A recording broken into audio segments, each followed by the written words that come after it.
Welcome everyone to the Virtual Ball Boys Football League Quarterfinals. My name is Chris, and I am joined once again by my good friend, Matt. Is it too late to draft Bowser Fury? We did, I think that it's too late to draft Bowser Fury, Fury Bowser? Fury, the large goopy one. I want the large goopy one. Yeah, the Fury, Bowser. I think if anything, Perth Amboy could use Fury, Bowser, potentially, if it comes to it in this round in the quarterfinals here. So just keep that in your back pocket, because I know you'll be playing as Perth Amboy today. I will. That's right. Yeah, there you go. Welcome everyone. It is quarterfinals time, baby. And Damn. For those who are watching for whatever reason on YouTube, you get a treat, because usually what happens is that we do the podcast, we upload it on Anchor, and you listen to it on there. Then by editing, the video is literally just the icon of the Virtual Ball Boys, and then you just sit there and listen. But no, this time you get some visual elements, so maybe there's some incentive for people to actually watch on YouTube, because for the last 10 streams that we've been doing Virtual Ball Boys Football League, we've been doing a visual presentation of our games. Nothing that we're not actually showing any. Nothing extravagant. It's not like we're animating these games live. It would be amazing if it were, but that's not the case. But terrible strain in the animator's wrists. Yeah, right. But no, we have a scoreboard that we have going, and we have our little photos of all of our little video game characters that you can look at as well. But nothing, no animation, nothing like that.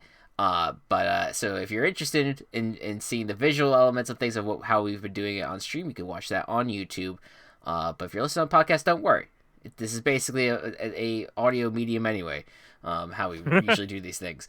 Yeah. So that's how podcasts work. Yeah. So we've been going strong on this, and it took till after the NFL season to get to the playoffs for this one, for the Virtual Ball Boys Football League, and we're here, baby. I'm so excited. And we'll talk about each individual teams as we get to each of the matchups. But for you, Matt, what are you most excited for in this game, for this round? Jeez, I don't know, dude. Because I feel like that obviously the best game of the day was saved for last. That is true enough. Yes, Perth Amboy at East Chicago is going to be the last matchup. I do feel like Anaconda has the potential to upset Weatherford. Okay. Yeah. That would be our biggest upset. I think. Yes. We are so just to give you guys a breakdown of what the matchups are right now. It's Phoenix City at Mansfield. That's the 4-1 matchup in the East. Then the 3-2 matchup in the West. Brainerd at Escondida. And then the 4-1 matchup in the West. Anaconda at Weatherford. And then the whole slate ends with the 3-2 matchup in the East. Perth Amboy at East Chicago, and the East teams will face each other. Whoever wins the East matchups will face each other next in the semifinals, and the two teams from the West will face each other in the semifinals.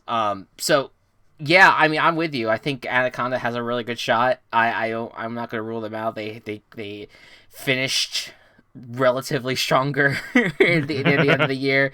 I mean, it's 2-3 in the last 5 games is better than 0-5 in the first 5. But it is going to be interesting to see.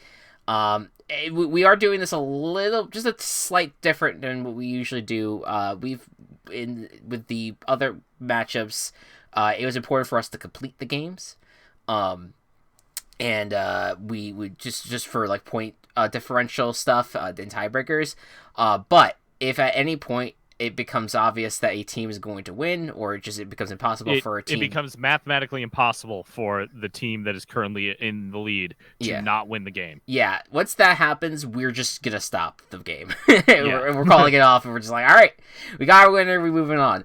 Just because that just speeds up the process of this whole thing, and also we're not dwelling as much on these games, and so the final score will basically be the moment that the game is put out of reach for the losing team. So that's where we're at. Let's just do it. Let's just dive right into the first matchup. Phoenix City Phoenixes at Mansfield Weavers. This is the first time we're really getting into these teams on the podcast. So Matt, if you could talk to me about the Phoenix City Phoenixes, the team that you're playing. What has their season been like? So it hasn't been very good. The Phoenix City Phoenixes are a team that is very good at offense. If you're watching YouTube, you can see they have a 12 in the offense stat. So they usually move into the ball handling check with advantage, with the ability to succeed there. However, their ball handling being in -6 means that they usually don't get to do much with that. Right. Their defense is also -6, so they get scored on a lot. Well, yeah, it's a double whammy because at least with the way that this first season has been set up, defense and ball handling are much stronger, much more important than offense, right? And so the 12 is great, and especially for like if you're doing a 2-point conversion or something, like having that offense stat be the way it is fantastic. But everything else is kind of in disaster zone, and that's why Phoenix City has only won one game this year. And so now that is in contrast to the Mansfield Weavers, who are coming in here 8-2, having only lost to the East Chicago Blacksmiths twice. That is the only team that they have lost to. They have beaten everyone else, even in multiple overtime games. They have beaten everyone else. Mansfield has had quite the run, and it's thanks a lot in big part to their defense, led by Kano and Bison, and I think one more. If I'm not, she's a Shadow, right? Shadow's on this team. Shadow's on Mansfield, yes. Yeah, Shadow the Hedgehog. So it is going to be it's a tough out when you face this team. It's hard to score against them. And in this situation with Phoenix City, I don't think either of us really expect them to beat Mansfield. But weird shit happens, luck happens, and we have to play the game to see. So without any further ado, we've been flipping the coins all year, but I feel like let's just have you. I usually defer, and you usually take the ball. So how about Phoenix City? You take the ball to start things off. All right. And so maybe for the people who have forgotten on the podcast front, we just explain how as we do our first drive, how this all works. Sure. So we start out with Phoenix City. Being on offense is going to make their offense check, which is we roll a d20, add the offense stat, so it's 1d20 plus 12, in which I get a 21. Okay. Chris now rolls his defensive check, which is 1d20 plus his defensive score. Yes. And that's a 22. Which in his case is a 22. Mm-hmm. So because I am lower than his, it means I have a disadvantage on my ball handling check, which is another d20 that I have to subtract 6 from, and I take the lower score. In which case, well, a nat 20 was in there. Doesn't count for me, unfortunately. So I do end up with an 8, and this goes against Chris's defensive check. Yes, and that is a 23. So that means no score whatsoever, but what I usually do is I ask Matt, what was it that you're attempting to do? And this is where we get into our DM side of things, where we're saying, like, what did these characters attempt to do, and what did Mansfield do to stop them? So Steve is trying to get his team as hyped up as he can. It's really hard because the team has just been so shitty lately. But he gets them going. Everyone's excited to play. Throws the ball to Enderman, and Enderman tries to make a one-handed catch, but he raises the wrong arm. Oh. So it just kind of goes right on by him. Yeah, so he didn't know his left from his rights. It's not good. Exactly. It's not good. Yeah, that's just rookie mistake by an immortal being. Yeah, no, it's they're not used to this kind of action, unfortunately. But there you go. Phoenix City already failing in the spotlight, but we'll see how Mansfield does now. So this is the second drive of the first quarter. There's 3 drives per quarter, and so it just goes back and forth between these teams. And so each team will end up having, by the end of it, 6 drives altogether. So this is the first drive for Mansfield, middle of the first quarter. Let's see how this goes. Whoops, I'm about to copy that command twice. That is a 10 to start things off with offense. All right, first is a 6. Okay, so that is advantage. So let's see if I can get a better number this time. All right, so that's 13. And that is an 8. All right, so Mansfield scores. That's a big win right there for Mansfield. All right, so Mario's the quarterback of this team. Mario is going to do what he has all season long, and he's going to just throw it deep to Mr. Sonic. Sonic is just going to zoom by all the defenders. I keep on forgetting what's the Plants vs Zombies guy's name again? Spadao is going to try to explode on Sonic, but it just doesn't work out. Just launches him into the end zone. And Sonic gets the first score of the playoffs here, and that is 6 points on the board. And we do have a fantastic kicker on this team in Fox. Let's see how Fox does. I have to get better, 10 or above in order to get this extra point here, and that is good. That's an 18 right there. So that means that is a 7 on the board for the Mansfield Weavers. Very nice out of the gate there. So Mansfield Weavers 7-0. Phoenix City gets to respond at the end of the first. Let's see what they can do. They're going to start off with a natural 1, which in our game means they automatically fail. Yes, and do you want to explain what natural 1 has done to us? So we had a rule put in place because we thought, oh, this might be fun. We had a rule put in place where if a team rolls 3 natural 1s, a player goes out with injury. And we definitely, there may have been 1 or 2 weeks where nobody got injured. It's happened a lot more. It's happened a lot more than we probably want. Yeah. So that's my first one. It's usually me. Chris does it every once in a while, but it ends up being me a lot. So Steve is going to hike the ball and throw the worst pass you have ever seen. Oh just no. fucking awful. Like imagine the worst pass of Carson Wentz last year and the worst pass of Mitch Trubisky last year. It's worse than both of them combined. Oof. Just that's just like a double quarterback whammy right there. Yeah. It's just not good. By the way, I can say Carson Wentz and Bears in the same sentence now. Because Carson Wentz isn't going to the fucking Bears, thank God. He's going to the Colts. We will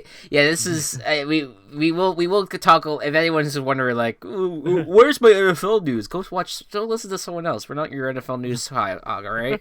Give me a break.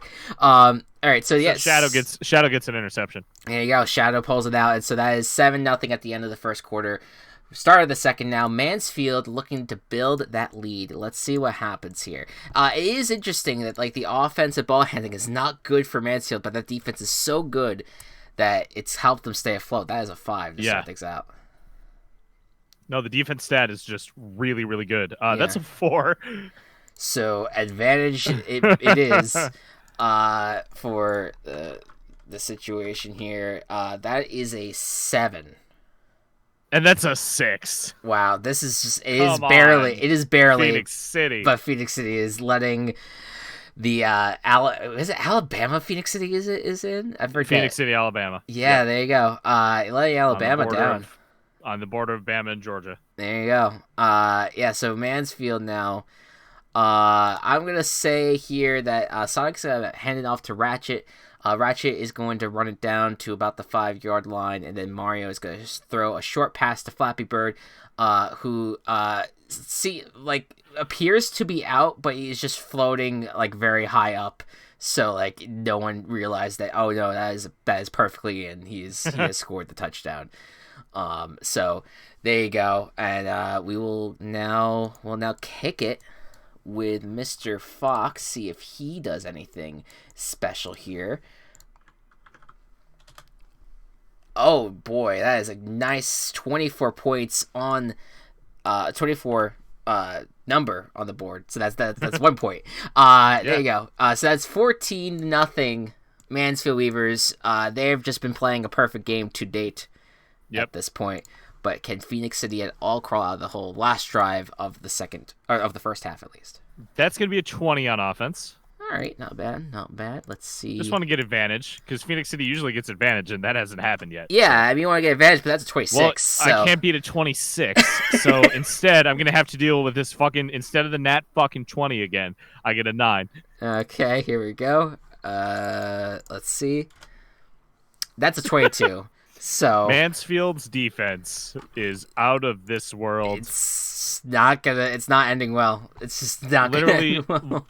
I don't know if this is legal or not, but a Mansfield defender jumped on Drybone's head. Oh. Ooh. And he fell into bones. he became the bones. He became the bones. That's just at the end of the day, that's all you gotta hope for and deal with is that you don't become bones. But unfortunately, there's a chance. There's a chance if if Mansfield scores this next drive, and then Phoenix City does not at the start of the first half, this game is over. That's true. That's what I was hoping for anyway. All right, so let's that's that right there. All right, yeah. So that's the that was the last. So Mansfield is going to look to try to score again at the start of the. No, Mansfield gets one more drive for the. I apologize at the end of the first half. Yep. I'm typing up commands ahead of time for myself, and I just forgot to do it beforehand, so that's why I'm slightly distracted. So I apologize. Let's copy and paste it from the chat like I do. I know. I should have. All right. So now this is on offense. Let's see how Mansfield does. That's a 5. That's not good. That's a 12. All right, so we got disadvantage for once. Phoenix City trying to turn things around a little bit here. Let's see how this goes. They got to try. Well, that's a not dirty one. That's a dirty one. A dirty one. However, oh my. Phoenix City decides to give us a -2. Oh. Wow. I mean, by the way, when I say dirty one, obviously that means that's not a natural one, so that doesn't have the repercussions of a 1. The die roll did not say 1. Oh, that's right. Exactly. That's what I mean. But it ends up to 1. Yes, and ultimately, Mansfield scores somehow. We're gonna say, I'm going to say that Mario looks to hand it out to Atreus, but Atreus fumbles the ball, and Mario then picks it up, and he then consumes a power star and just runs through the defenses. Who let him have that? It was like behind one of those, like, in case of emergency fumble or something, and he just breaks it. He consumes the star and then runs into the end zone. And there's no stopping this party train right now. This is now we are staring. Phoenix City is just staring at the brink of elimination at this point. That's my first nat 1 on the kick. Ooh. Fox. So that is not a good thing. But regardless, that is 20 points on the board for Mansfield. All right, start of the second half here. Phoenix City needs to score here. needs to start. They literally need to score. Yeah, literally. They'll get started with a 15, which isn't great for them. Yeah, let's see. That's a 9. That is a 9. Okay, so we get advantage. And our advantage is a 2. This has been the story of this entire season for this poor fucking team. That's a 15. That's over. I don't know what else to say. Look, we're the one. Look, it's not the drafter of this team. It's not his fault. It's our fault. It's our fault for the stats that we did. Yeah. That's it was just a poor time. He should have anticipated how much of jackasses we would be so. on the team. But I will say this: it is. Technically speaking, we still need to see if Mansfield stops scoring here. There is still a chance here. So I don't think there is. So Mansfield has so Phoenix City has. Oh, you're right though. Yeah, you are Phoenix right. City can only score a maximum of 16 points. You're right. It is over. Yep. Mansfield Weavers moves over. on. All right. So, All right. what is your closing remarks here for Phoenix City? So, for the Phoenix City Phoenix's last play, everyone is going to be on the field. Everyone's going to be involved. And even though this is like the type of the time of the game where they need to establish a good play, they're going to do that thing where they just constantly like lateral the ball to each other. Oh, Jesus. Just to like have some fun. Even though they're not even trying to win. They're just like, oh, have some fun. No, even though they like are still in the game at this point, they're thinking, oh, we got to lateral it. Sure, so they lateral it. Everyone gets the ball. Steve throws to Dry Bones, throws to Kamek, throws to Peabody, throws to Playa, throws to Enderman, throws to Zangief, Piranha Plant, Donkey Kong, throws to Blaziken, throws to Dig Dug, and then when it gets to Spadao explodes. And no one's prepared to figure out where the ball lands, and it lands out of bounds. And it's over.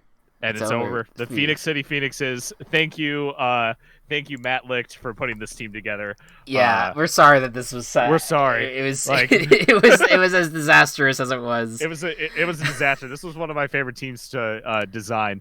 Yeah. It was a fun logo, fun team, a dumbass name. And maybe that's what doomed them. Who knows? But maybe. But at the end of the day, yeah, this is just it's a shame, and they worked hard, but just someone has to be the loser, you know. Someone has to be the loser of the whole thing. At least they got one win.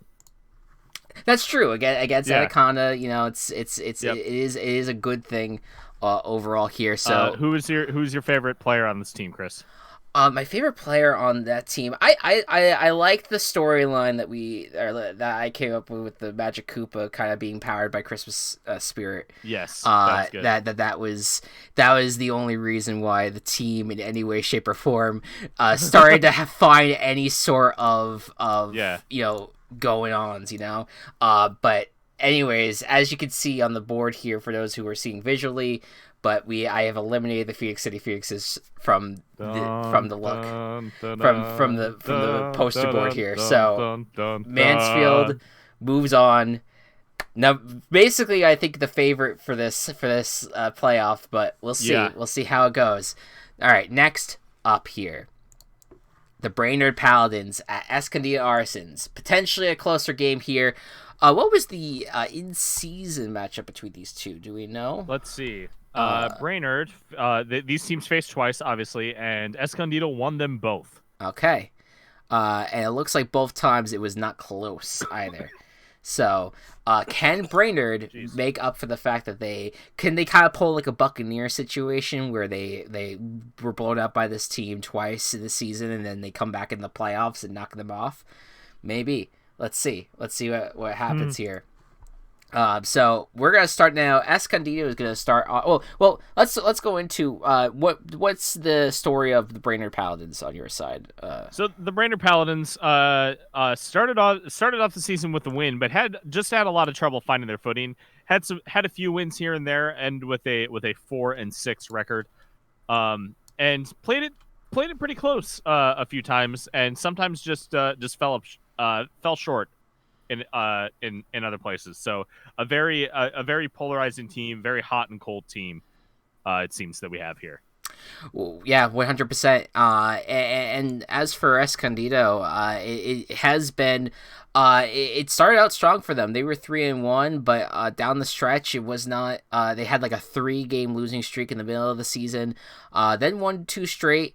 And they play close in every single one of their losses. It looks like they lost in 1-score games. So this is a competitive team to the end. If they win, they blow the teams out. If they lose, it's only by a close margin. So, we'll see how it goes. This is Gabe's team versus Jacob's team, if I'm correctly. All right, There you go. So we'll see what happens. Escondida will get the start here on offense. Let's see how it all goes down. The offense for Escondido is a +4. So let's see what happens here. That's an 8 to start things off. And our Brainerd defense is -1.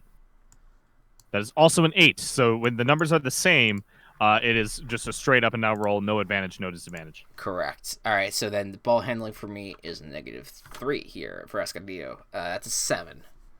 And that is a nat 1 for Brainerd here. All right, so Brainerd not off to a good start here, but Escondido Nope. is.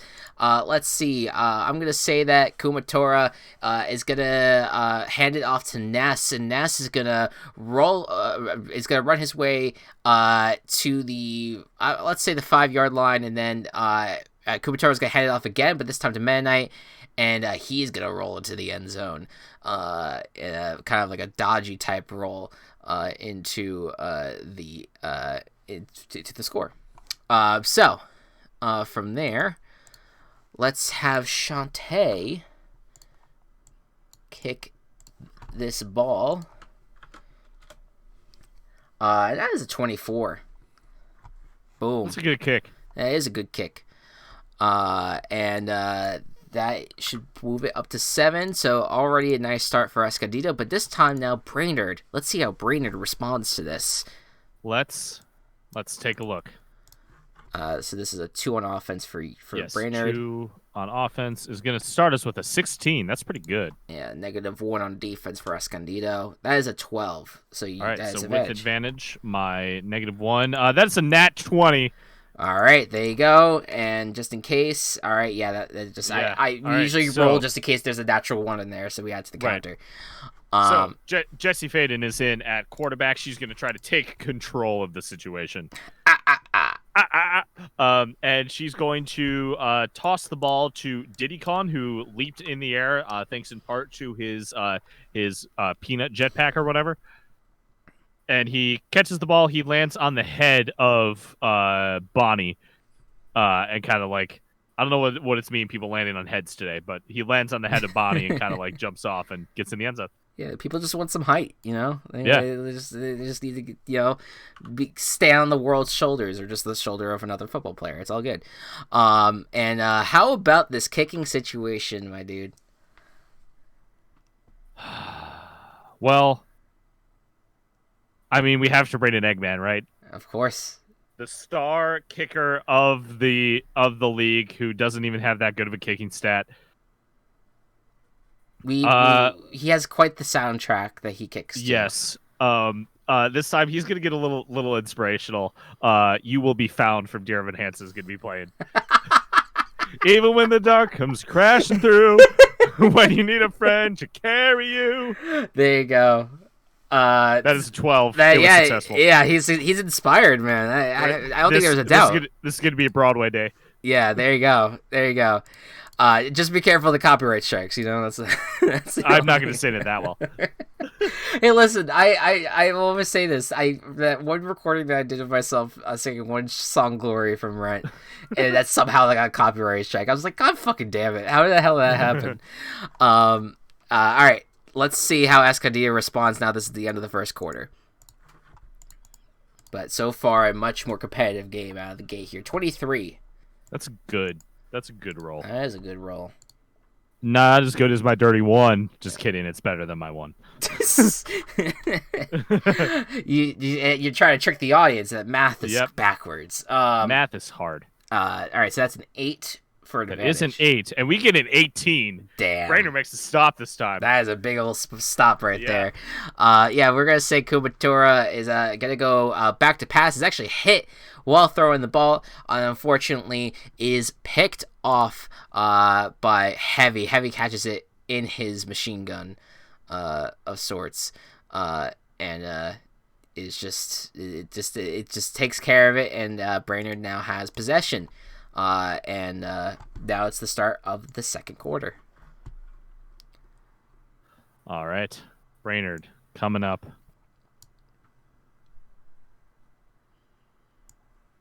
That is a 17. Okay.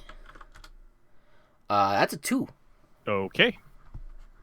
That is a nat 20 for Brainerd. Oh, boy. Oh, boy. Right. Yeah, and then, again, just for the prospect. That is also a nat 20, but that doesn't matter, because what happens... goes to the attacker. The attacker is the one that usually gets the win there, so Yep. Offense wins it. Brainerd, what did Brainerd do to get the lead here?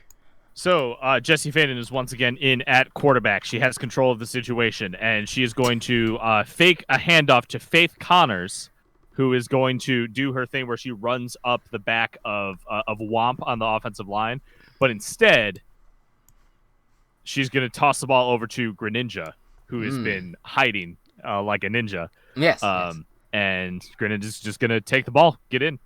Boom. Excellent play. Boom. They were fooled. There you go. And who are you kicking with here?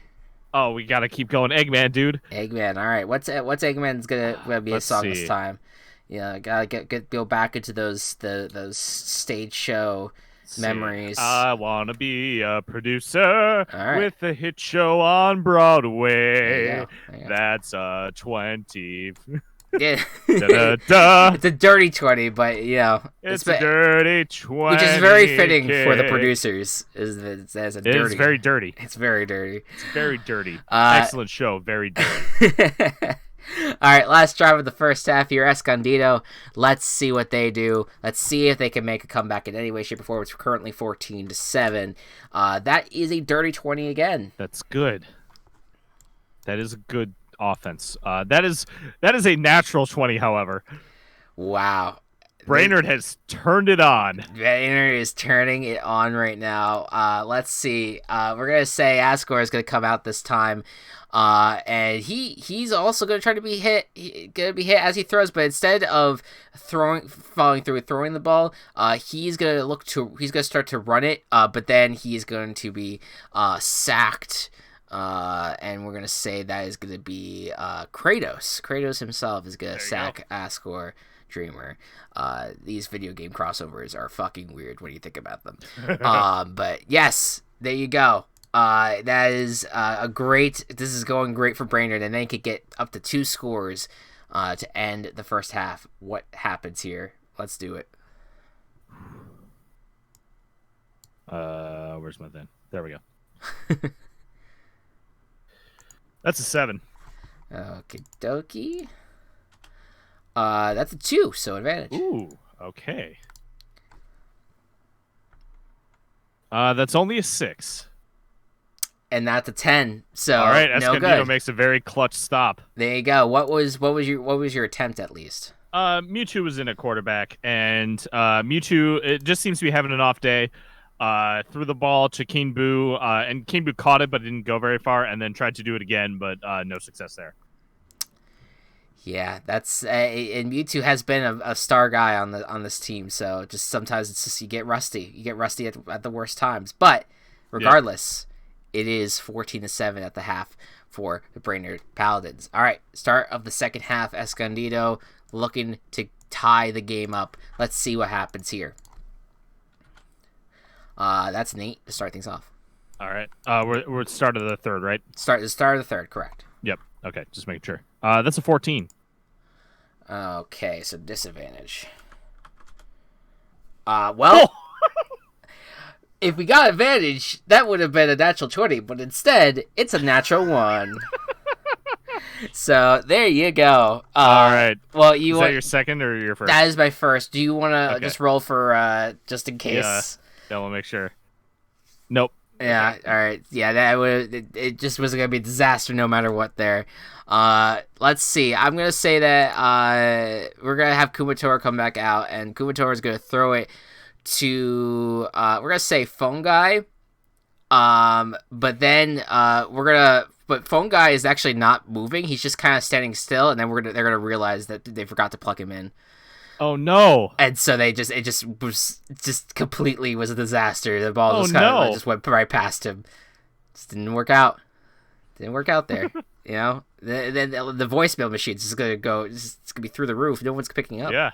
Oh jeez. Jeez.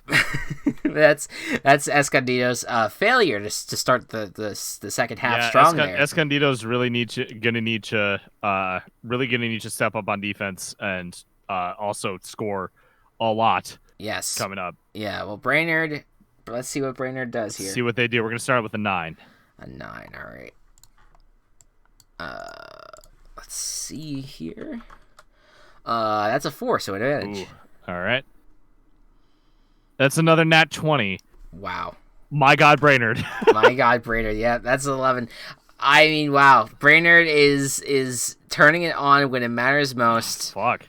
What is going to happen here? They're gonna get Rob is going to be snapping the ball to Jesse Faden, and then finding himself open because no one expected the lineman to go downfield. Sure. And Rob catches the ball for a touchdown. Boom. There you go. And now you gotta bring in Eggman for another. We're gonna keep going until he fucks up. We're gonna keep rolling with Eggman. Yeah, 100%. Okay, let's see. What song do I do now? Yeah. You want to go off Broadway? You want to go? Let your freak flag wave. Let your freak flag fly. God damn it. That didn't work. Yeah, that one didn't work. Shrek did not. The power Shrek is not the answer. No, he's not. For this. That was a 6. Yeah. Okay, so opens the door a little bit for Escondido, but Escondido has to play perfectly from here on out. Yeah, so Escondido essentially only needs to score both times and score both times and prevent Brainerd from scoring. All right, so this could be the final drive for Escondido's season here.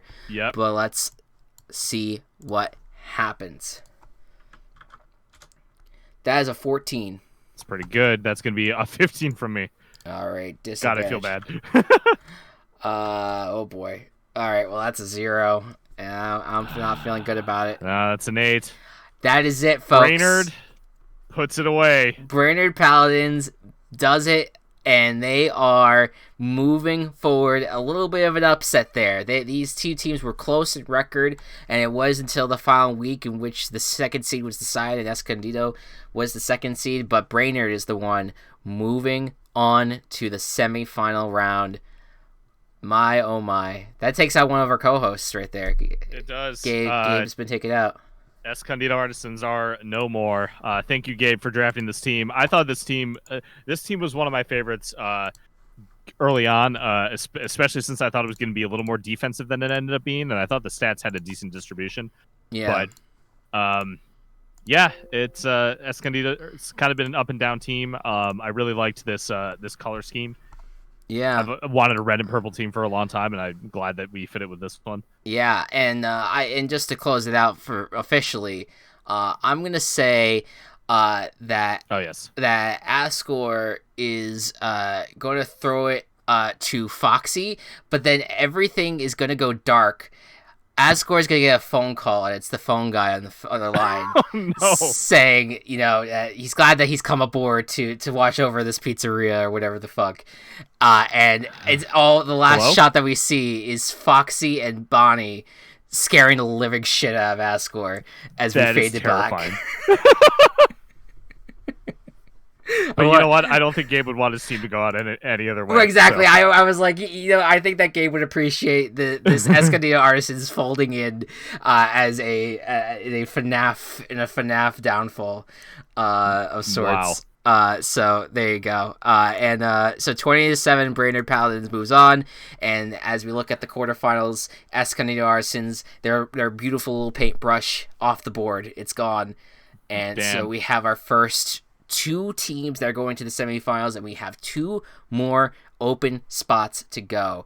We now shift our focus to the number 1 seed in the West, in the Weatherford Sheriffs, and who will be taking on an Anaconda Mountaineers team who is coming off a victory. They are, and they've played close, kind of. On and off, yeah. On and off. So yeah, talk to us about Anaconda and their journey. So Anaconda has been a very strange team because they started off with a +10 in ball handling, a -10 in defense, which was the lowest defensive score that we had. So they were very easy to score on. But there was a change partway through the year. They buffed up their defensive score, and suffered a little bit in the offensive ball handling aspect of things, but managed to be a little more well-rounded with that very crucial ball handling stat being improved. Yeah, I mean the big thing about that was the fact that it was this -10 on defense and +8 on ball handling. Right. Like, that was the story of their team. And you're like, I mean, I know the defense is terrible, but you would think that this team would win more games than it did. I think it took until they changed their roster until they actually got their first victory. That was after they went 0-5, got their first victory. And again, let's not overstate it. I mean, yes, 2-8 is not a great record, but they've been 2-3 in the last 5 games. Yes, since the change. Like, that's, I mean, it's not that's not great. That's not a winning record, but that's very close to a winning record. That's like one win or one score going a different way for them down the stretch. So, I mean, who knows? This is going to be a tight contest. And Weatherford, talk about them. They came out near the second half of the season where at first Perth Amboy had the spotlight because they were undefeated for a while. That fell apart after a while, and then Weatherford Sheriffs they went 7 straight. 7 straight. Yep. Yeah, after losing their first week, won 7 straight. Then they lost in week 9. To Mansfield Weavers, which is that's going to be potentially a Super Bowl matchup or we won't spoil the championship name just yet, but the championship matchup. They did end up overtaking Escondida at the end of last week and are 8-2, tied for the best record in the league. So we'll see. It definitely looks bleak for Anaconda, but there's hope. There's hope yet. I will say, these teams have met twice. First one, Weatherford won by 2 points. Second one, Weatherford won by 7 points. So both were 1-score games.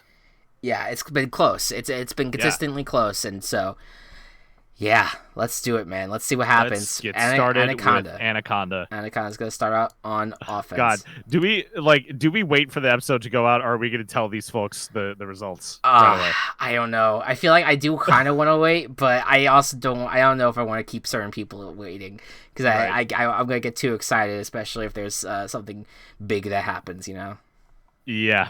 We're gonna start off with a 12 on offense. Okay. That's -4. The defense. Okay. So the Weatherford Sheriffs has -6 on defense. It's not great. So that's not a good start there for Weatherford. We're gonna have a 23 for ball handling.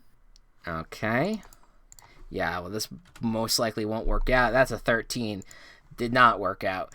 Anaconda Mountaineers gets the first score. What happens? Commander Shepard is in at quarterback. He's going to hand the ball off to Lydia. Lydia is going to have a fantastic run to the 4-yard line before she's brought down, and then just another quick pass to her gets her in the end zone. Perfect. All right. So that's 6 points on the board. Yep. And now out comes Boomer, who's going to kick. Boomer, should be noted, is the worst kicker stat-wise in the league. Yes. With only a +2. And he misses this one. It does hit the upright. Yeah. So. Not great, but regardless, it's still. I mean, Boomer has surprised though. Like he's had a bad stat, but he has had good streaks in him for kicking well. But last few games has not been very bright for him, and it's already starting to not look good out of the gate. But regardless, 6-0 Anaconda to start things off. Let's see what Weatherford does in response. That's an 18 to start things off. They have a +3 on offense. -2 on defense for Anaconda. Yep. That is a 4, so that's a nice advantage there. And +3 again for Weatherford for ball handling. And that is a dirty 20 for the advantage. And that beats my 9. There you go. So that is a good score for Weatherford. Samus, who's a borderline MVP candidate, Samus is going to get going right out of the gate. Is going to be throwing the ball all around the place. First, is going to throw it to her running back, Gengar. Gengar is going to kind of bob and weave a little bit, trying to get through some of the defenders to go down to the 10-yard line. And then Samus is going to go back to pass, throw it to Tracer. Tracer's going to run it in for the and for the score. There And you go. then we're going to have Joker come out here and kick. And that's a +4 on the kicking stat. That is a 12, so that is good. So with that, Weatherford takes the lead on that one. There you go. And Anaconda really got to hope that missed kick doesn't come back to bite them. Yeah, that could be crucial, but we'll see. Yep. Let's have Anaconda go now. End of the first quarter. End of the first. We're going to start out with a 5. Okay. Definitely not the worst roll considering what Weatherford's dealing with. Yeah, that's a 0. So that is a 0. That is a pot. And we're gonna get an 18 as an advantage. And yeah, -2. You are good. Anaconda gets to score again. This time the ball is going to Isabel, who has been practicing her dancing moves since Festival just happened. And jukes one of Weatherford's defenders to get open and get the catch. There you go. Are you relying on your kicker? Or are you going for 2 here?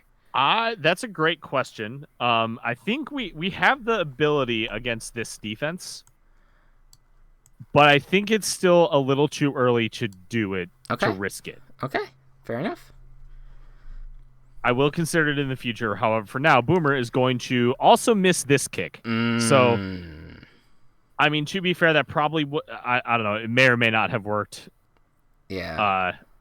Against as a 2-point conversion anyway. But Boomer does miss this kick as well. So this is definitely going to come into play in the future. down the stretch. Yeah, I mean, we'll see, though. It is a lead for Anaconda at the end of the first quarter. Upset alert for Weatherford. Let's see if they can bounce back and get a score here to start the second quarter here. That's 16. All right. That's a 9. Okay. And that's a dirty 20 for advantage. And that's a 5. All right, Weatherford is going to get the response here. We're going to say Samus this time. She's going to throw a deep ball. Lucio, he's going to rollerblade into the end zone, do a little spin in there, and is grooving to the beat of a lead change. Let's have Joker come out now. Once again, +4 on the kicking stat. See if he gets it, and he gets it. That is a good kick. And sorry to break up all the football, but I just found the dumbest clickhole article. we're in the middle of recording. I know, but I feel like we can break up football talk a little bit. Okay, what's up? All right, are you ready? Yeah, what's up? Dark day in comedy. Jerry Seinfeld and Kevin Hart filming an episode of Comedians in Cars Getting Coffee have fatally crashed into James Corden and Justin Timberlake filming an episode of Carpool Karaoke. God damn it. Yeah, that's the Hollywood collaboration we didn't necessarily want in any way, shape, or form. It's just so dumb. It is really dumb. All right, so 14-12, Weatherford Sheriffs, and so that's the start of the second quarter. Anaconda has one last drive in the first half. Let's see what happens. We're going to start out with a 10. All right. That's a 0. Okay. Weatherford has no defense because that's a 22 for my ball handling check. Okay. Yeah, that's also All a 2. Right. So command. That is a 2. Chas McFreely is going to get the chance at quarterback. Okay. Usually Chas McFreely fucks everything up. This time he doesn't. Throws the ball to Yoshi. Yoshi gets out of bounds. They start again. Jazargo gets a really good block, allowing Chas McFreely to sneak in for the touchdown. There you go. And we are now going to go for 2. Yeah, good choice. Good choice. Because Boomer is not cutting it. Mm-hmm. So how going for 2 works, I roll the offensive score twice, take the lower number, and then compare it to Chris rolling defense once. That's going to be a 3 for me. Okay. And that's a 5, so just barely. That's a 5. Did not make it, unfortunately. Yep. However, the funny thing is, had I gone for a kick that time, would have made it. It just is just the It's the consistent. metrics. Yeah. Just how it goes right So there. Anaconda, 3 straight touchdowns, no extra points. No extra at points, all. but they're winning, and that's what matters for Right. now. But Right. Weatherford has one last drive in the first half to go up once again. Anaconda really needs to stop here. Yeah, let's see what happens here. That's a 5. All right, that's an 11. Okay, so disadvantage. That's a 12. And that is a 2. Weatherford gets the score. Let's see here. We're gonna say that Samus is gonna throw it almost like back, like sideways hand. I forget what the fuck the term is. Patrick Mahomes does it all the time with his hand, throwing it very weirdly. I don't know. Fuck it. Samus throws it really cool, and it throws it to Crash, and Crash is gonna spin his way into the end zone, just knocking defenders out of his way, and gets it in. And Very good. let us see what happens with Joker.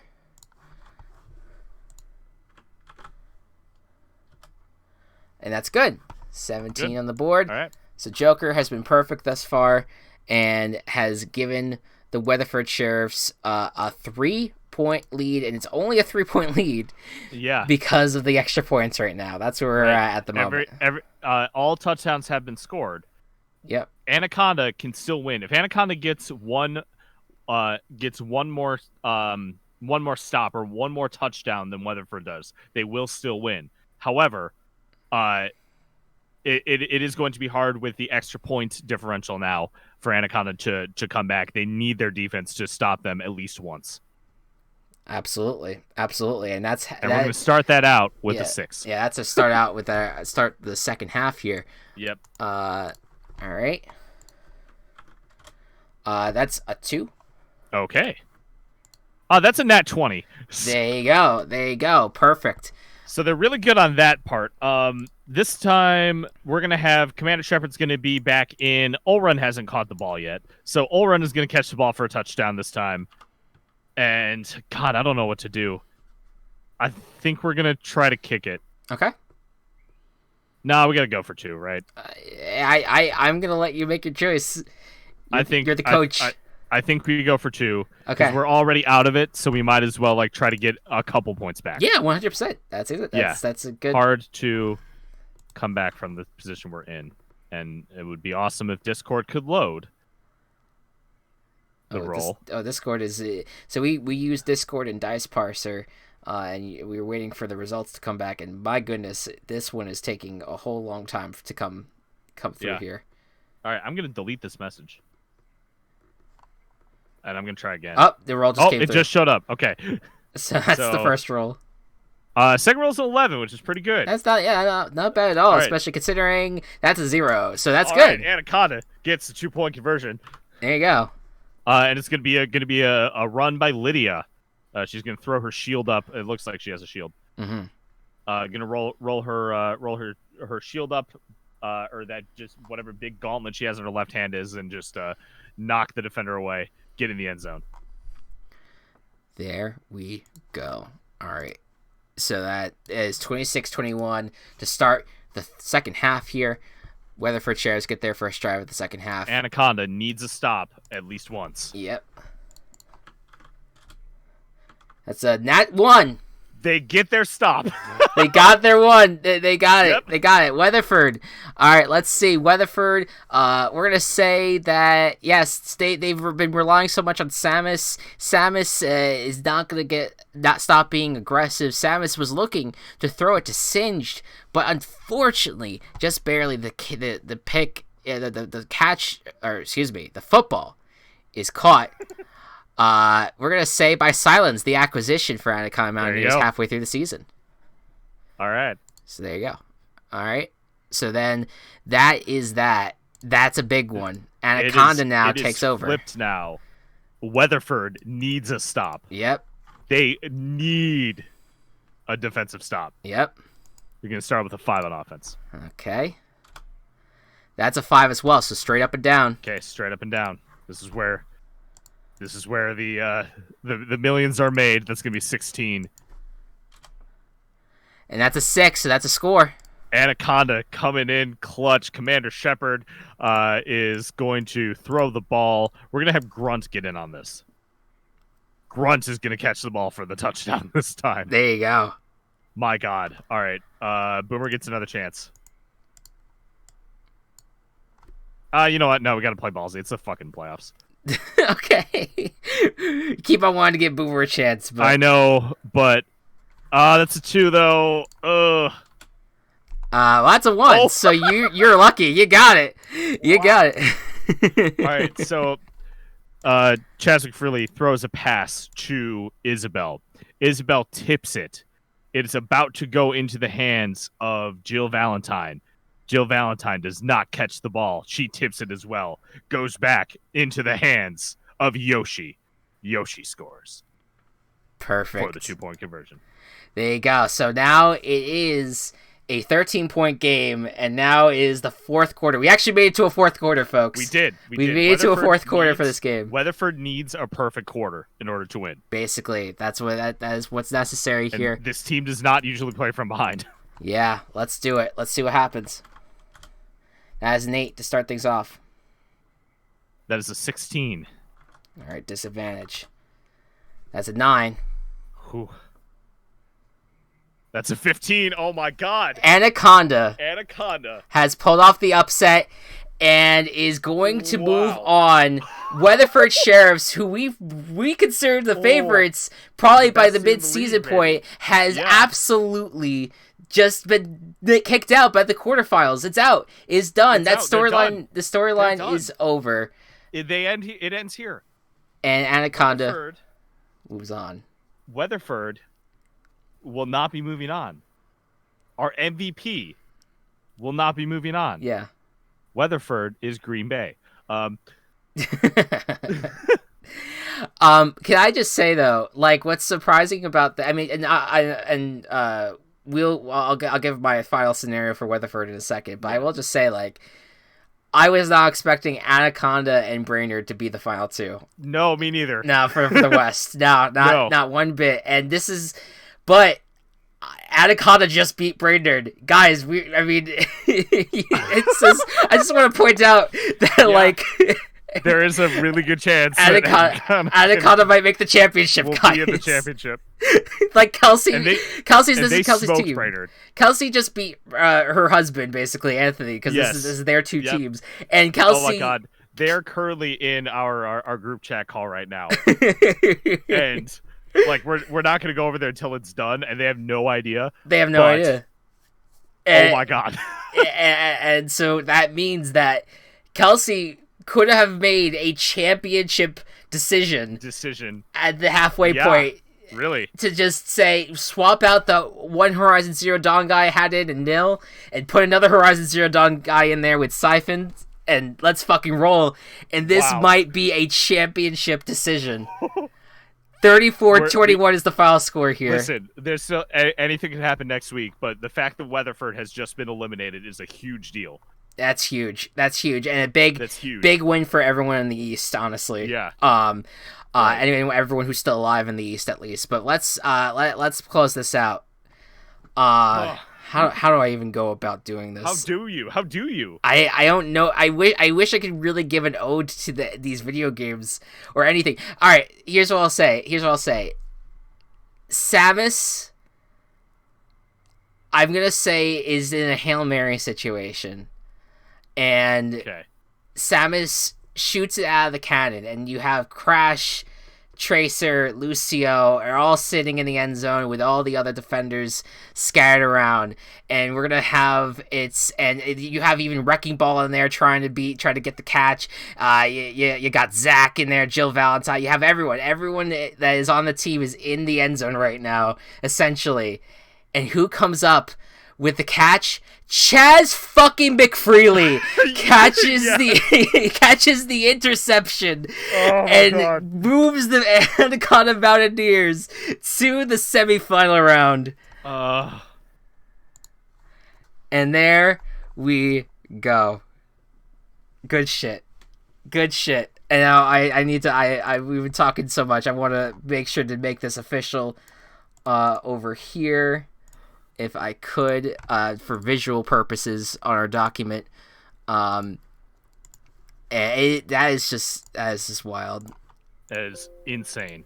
Yeah. So Weatherford Sheriffs, we've been talking a lot. This team just after that first week just was so consistent. They had the best. They have the best receiving core in the league. They have the MVP at quarterback. They were just on fire. But a couple, they did get lucky in that their Achilles heel barely got exposed Until the end. Until the very end, and Anaconda gets to come away with it. With the victory here. Anaconda is the one that takes advantage of it the most. Yeah. That is wild. Ooh, boy. All right. Well, Kelsey moves on. And thank you, Anthony, for drafting such a great team. Yeah, Anthony, your team was wild. It was surely the wild, wild west right there. But with all that being said, folks, it has come down to the final game of the quarterfinals. It is the Perth Amboy Privateers at the East Chicago Blacksmiths, our game of the week, game of the round. Perth Amboy Privateers, Matt, what can you tell me about them? So, our Perth Amboy Privateers started the game undefeated. Fantastic start to the game, to the season, and then went on a losing streak. 4-game win streak followed by a 4-game lose streak. And then a win, and then a loss. So this team started out 4-0, ended at 500. They were another team that made an adjustment halfway through the year to basically just make their ball handling just a little bit better. Yeah. It was Miss Pac-Man that essentially came in and was drafted on the kicking front with Wii Fit Trainer taking a backseat, and but that adjustment was kind of set them back, it seemed, because that was kind of like the real beginning of the turn for the worst for Phoenix City a little, or for Perth Amboy a little bit there. After their first loss, it was like, all right, well, let's make the change and let's see what happens. But then they lost, altogether 5 of their last 6 games. Their last win was Phoenix City in week 9, but before that, they won both games against East Chicago with their old stats. But now this is the first time they're facing East Chicago with their new stats. East Chicago, in the meantime, they for a good chunk after Perth Amboy fell apart, took the lead in the Eastern Division, and were sitting at one point at 6-2. And then with the loss to Brainerd in week 9, that shifted, and Mansfield took the lead in that division. And even though East Chicago got the win over Phoenix City last week, Mansfield closed it out against Perth Amboy to get this to keep their standing as number 1 and to have the opportunity to take on Phoenix City. Instead, now East Chicago has to take on Perth Amboy again, and we'll see. Let us see what happens here. East Chicago's gonna get the start here. All right. By the way, no injuries this far. I wasn't gonna jinx it. I was gonna jinx it, but I was thinking. But but I'm chaotic. Why not? 12. I mean, we are Team Chaos. Yeah. There you go. All right. This is going to be a -2. All right. So advantage. That's an 18. All right. Versus the R7. All right. So East Chicago takes the first shot here. We're going to say Robin's going to come out. Robin's going to throw it to Sable, who is going to run it down to about like the 15-yard line. And then Robin is going to throw again. This time it's a fade to Pitt, and Pitt is going to fly his way into the end zone. Very nice. And we'll see what Bayonetta does. Bayonetta, the flashy kicker that she is, voguing as she goes out to kick this ball. That's a 22. Excellent. Right. Perfect. Well done. Perfect roll there. Let me just having trouble here with OBS. There you go. All right. There you go. 7-0. East Chicago starts out strong. Let's see what Perth Amboy does now. Let us see. Perth Amboy is -4 on offense, -4 on defense, and 8 on ball handling, by the way. We're going to start out with a 5. Yeah, 2. It's 2, -1, -1 for East Chicago. Let's see. -1 for defense. That's 10. All right, so disadvantage. However, I do have a +8 in ball handling, which is very nice to have. Except when you roll a nat 1. Oh, not a good start for the Perth Amboy. So Big Boss is going to be in at quarterback, and they've done this play before where Kirby eats the ball and then they throw Kirby. That didn't work this time because Kirby was thrown and his mouth was hanging down, so the ball just fell out of his mouth. You mean his mouth was open? His mouth was open. Okay. but he was facing downward. If he was like facing upward or to the side, it would be harder for the ball to fall out. I see. Okay. Yeah. All right. So, there you go. Not a good start for Mr. Walsh's team here. And here we go. Let's see what East Chicago could do. This is Jess's team. Let's see if East Chicago can start building a lead here a little bit. That's a 10 to start things off. All right. Versus 7. Okay. So that's a nat 20. That sure is a nat 20, isn't it? It is a nat. It is a nat 20, and is East Chicago looking good, and Phoenix, or I keep on saying Phoenix City, Perth Amboy not doing so high. We're gonna say Leon Kawhi is gonna come out this time. Is gonna actually hand it off to Wallaby. Wallaby is going to he kind of rested up last week because Toad was so freaking fast, and so Wallaby is actually gonna come in and he's gonna just book it. He's completely wide open field, runs it all the way down the field to get into the end zone. Big play right there. Wallaby gets the score, and let's see what happens with the Bayonetta kick.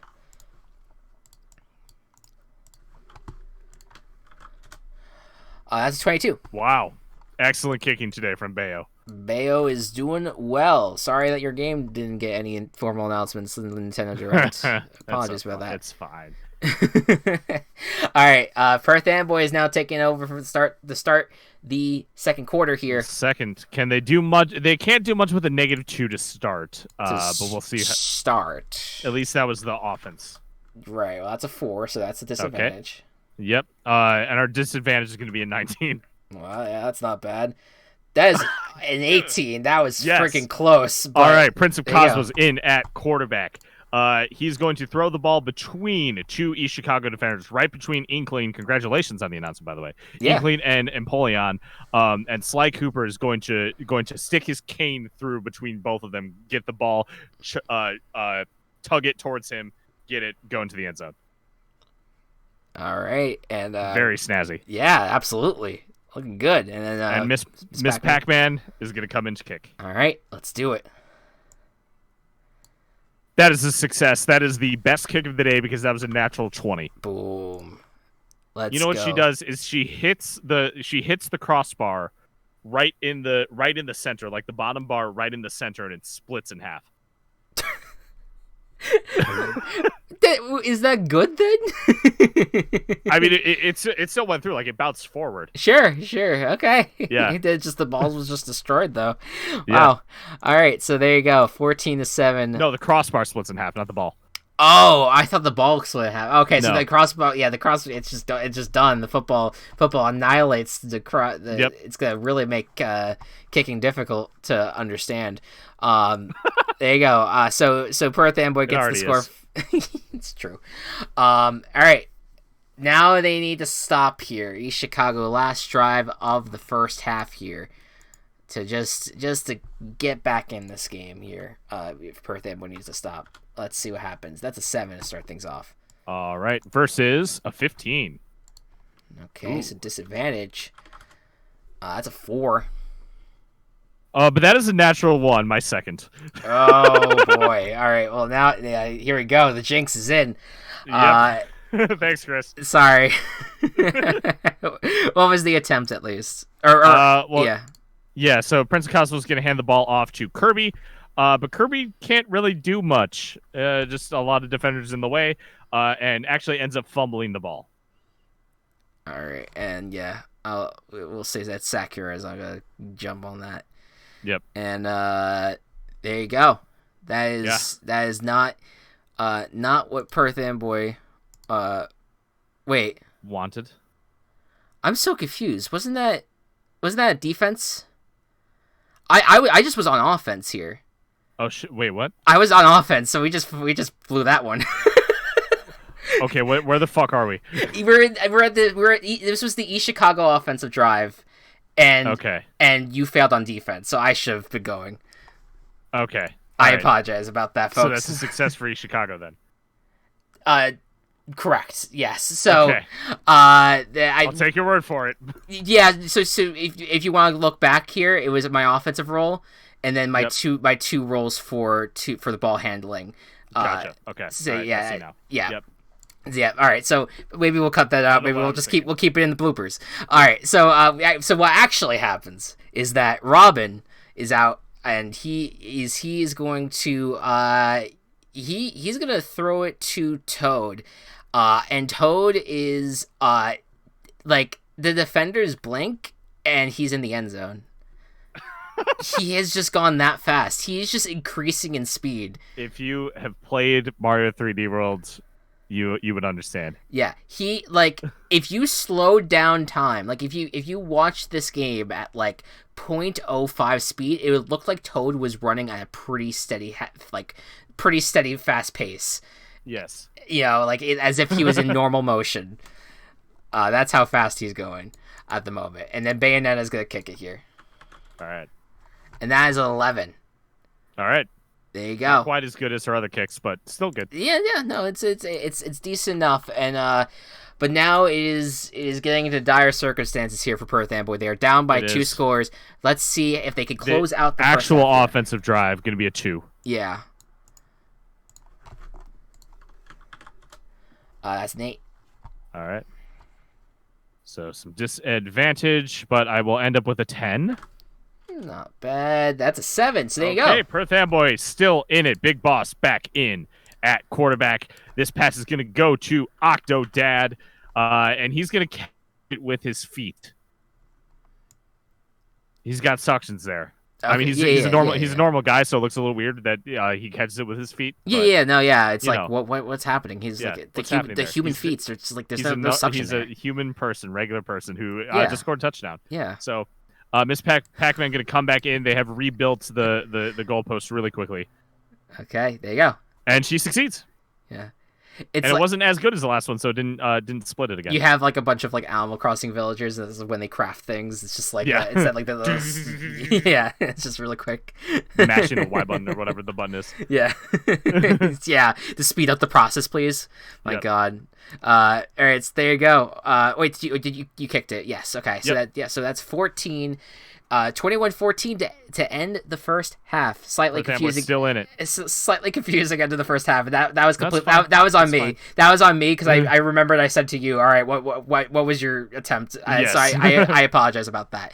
But anyways, second half, East Chicago gonna start off here on the offensive side of the ball, and let's see what they can do if they can build on their lead. Or if the defense for Perth Amboy can get a stop. That's a 13 to start things off. Alrighty.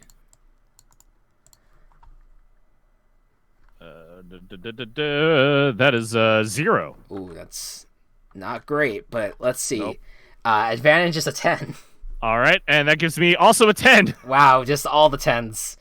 Just eject all the 10s into the thing. All of the 10s. But ultimately, the attacker is the one that gets the victory here. So East Chicago gets it here.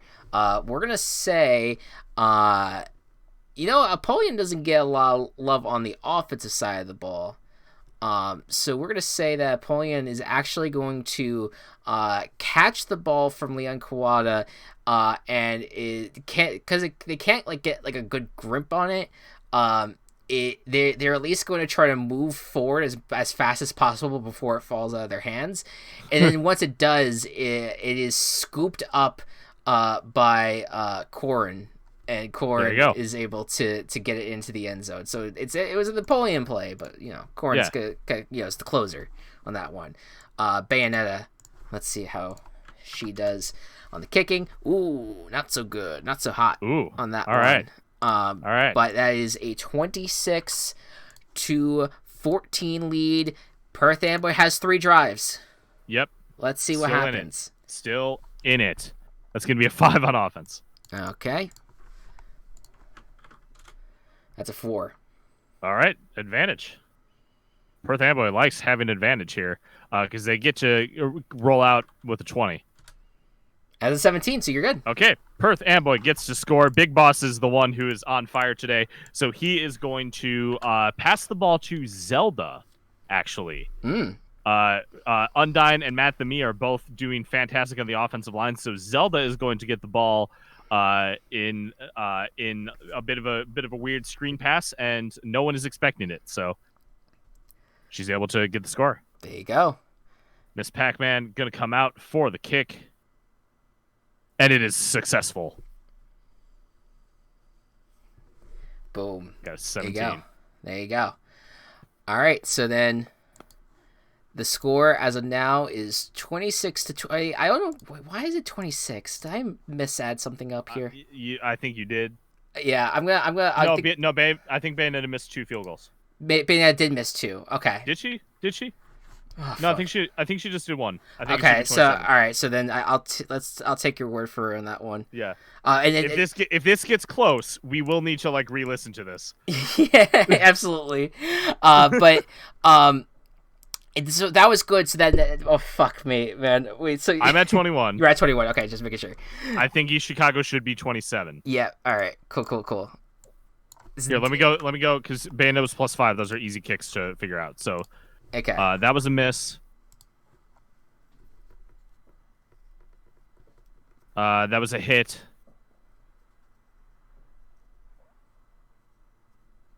That was a hit. I believe the first one was a hit as well. And that was a hit. Yeah, so it should be 27. 21-27. 21-27. Yep. All right. Now, East Chicago. At the end of the third quarter here. What can they do? What can they do? Let's make sure that Perth Amboy can't come back here. It's a 16 to start things off. Alrighty. That's a pretty good number there. Especially better than my -2. Yeah, that's not great. That's a 17. Okay. That's a 4. All right, East Chicago gets a score, and it's looking more and more likely here for East Chicago that they move on, but anything can happen still. Robin is going to go back to pass. This time is actually going to throw it, and it's going to be caught by one of the ice climbers, who's going to then lateral it to another ice climber who's going to run it in to the end zone. Well done.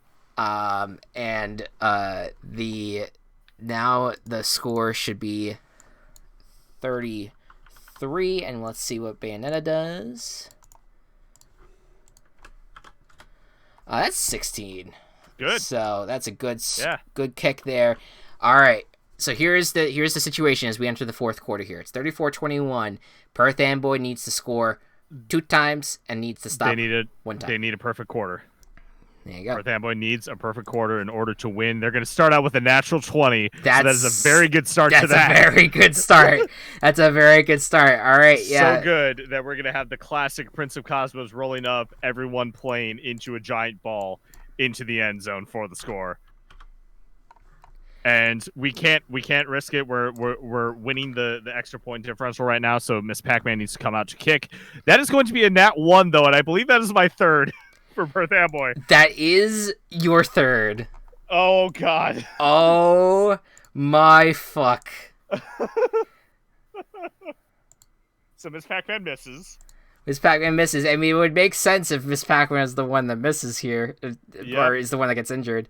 And she is. And she is. Wow, there you go. Yeah, so the way that works is that if you roll a d12, whatever the number is the number assigned to the player that is injured, and the 12 is at the very bottom of the list, and Miss Pac-Man is the one that is injured. Oh my lord. Miss Pac-Man saw Inkling and thought it was Inky, the ghost from Pac-Man. It got scared and ran away. And what you yeah, I need to do that. Holy shit. Okay. Yeah, you gotta do the stats now, man. This is turning. This is interesting though, because injuries just throw chaos in, not so much in a detriment. All right, so it's not that bad. Okay, what happens? They still have the same general identity. New stats: -2, -2, 4. If anything, helps out on the defense side of things. I think it does. I think this is an improvement. This is Anaconda stats here. You need the power of Anaconda on your side for this one, Fanboy. Let's see if this this increase in defense will help out Anaconda here. Fucking help out Perth Amboy here. I mean, it is basically a new. Yes. it's a new Perth Amboy. All right. Wow. All right. So now East Chicago. Let's see if they can close this team out. That's a 6. All right, and new defensive stat is -2, but that is another nat 1. That's it. That's the game. That's it. Wow. After all this hope, Perth Amboy falls up short. This team that started undefeated could not get it done. Man. Just an absolute unceremonious ending for these privateers. Yeah, I will just say that we'll have I think Toad and Wildy once again hold hands as they gallop into the end zone. But I feel like it would be more fitting here if Perth Amboy has a closing statement here on their defense. Yep. On this one. What happens? Bowser is going to attempt to make the tackle. He's going to go into Fury mode, but in the time that it takes to fully transform into Fury mode, the offensive players have already run past him. He's just like, why you this for nothing? And with that, East Chicago, justice to you, God. moves on and will face Mansfield, and again, cannot be understated here. East Chicago is the only one who has beaten Mansfield to date, and did it twice. Yes. And we are, if I can get to the delete layer here of that, and save this, and then save as a JPEG. This is wild, Chris. It is wild, my friend. This is wild. This is a wild set of games. And watch as Perth Amboy just disappears into the light as we have a juggernaut 1-2 punch of a matchup in the Mansfield East Chicago, and we have the two bottom teams of the West playing against each other in the Brainerd Paladins and the Anaconda Mountaineers. That is what your semifinal is. That is what your final virtual Ball Boys Football League podcast, stream, whatever you want to call it, is going to be about. Because, folks, we initially said we were going to go 3 weeks, but unfortunately, just because of conflict of scheduling and everything that's happening, we are going to take a week off. So there will be no virtual Ball Boys anything next week. But the following week, March, whatever it is, first week of March, it will be these 4 teams battling out for the championship. We will reveal our championship name the day of, but until that point, this has been a wild ride. This has been my favorite moment in the VBBFL. Fantastic playoffs so far. Yeah, it has been tight. It's been tight, but ultimately, Mansfield, Brainerd, Anaconda, and East Chicago, man, they all did it. They all got the wins. It was a split. It was split overall. You got 2 home teams, 2 road teams. Yep. And 2 top teams. Yeah. This two is top, two bottom. It's wild. It's insane. It's insane. wild run here. All right, folks. Thank you all so much for listening, and we will see you for the VBBFL finale. Good night and good ball.